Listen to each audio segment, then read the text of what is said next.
President Donald Trump has introduced a nationwide savings initiative for children, calling the new Trump accounts a transformative path to long-term financial security.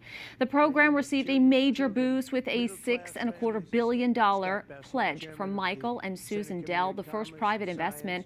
At a White House event, the president praised the couple's contribution as an amazing act, adding that he plans to donate as well.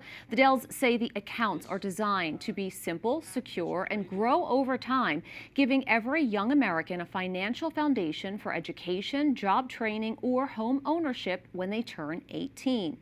Tiana Lowe Doescher, economics columnist at the Washington Examiner, joins me now. Thank you so much for your time. Thanks for having me. What is the overarching goal of the new Trump accounts, and how do they work? I think really you have an entire generation of young people we're seeing right now. They feel locked out of home ownership. They know they're paying for Social Security returns they're never going to get. This flips the script. This gives a future generation of some children that aren't even born yet skin in the game of the free market.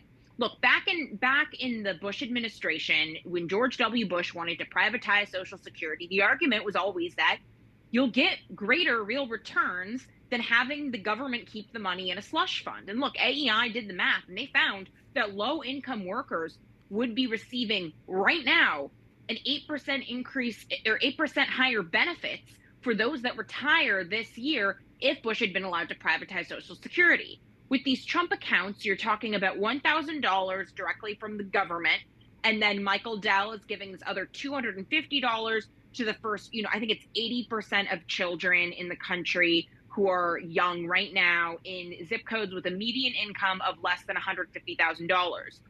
If you add nothing else to that account in 18 years, it's $7,000. You're talking about over 5 times return on your investment. Now, let's say you have this account for 25 years, and each month, parents add in less than $50 a month, let's say $43 a month. That would amount to, in 25 years, $70,000, which is exactly what 20% down payment on the median priced home is today. It's just about making it so that way this next generation has skin in the game. One of the reasons why you have the Zoran Mamdanis on the left, lots of haters of capitalism able to win people over, is because people don't understand that the stock market nets 10% return. They don't understand that capital has greater returns on investment than labor does, and for good reason. And this is a way of democratizing access to the free market. So often there's lots of ideas, but actually getting them to become a reality can be difficult. How significant is it that the $6.25 billion pledge from Michael and Susan Dell in launching this program? It's honestly pretty unprecedented. And, we see billionaire philanthropy can come in many forms. Sometimes it is productive, malaria nets and vaccine development. Sometimes it is wildly unproductive, as we see with, a lot of the DEI fundraising.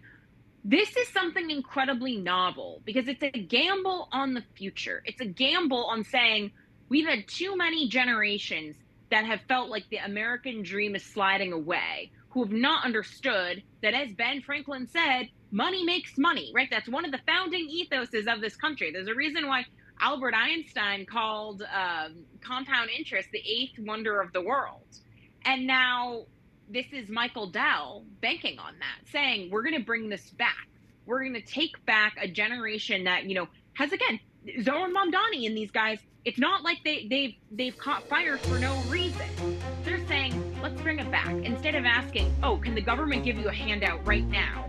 Let's put in a small amount of money, put it in the market, see what it does over time. And then you can use it for a down payment on housing. You can use it for greater education. You can use it to start your own business. Tiana Lowe Doescher, thank you so much. Thank you.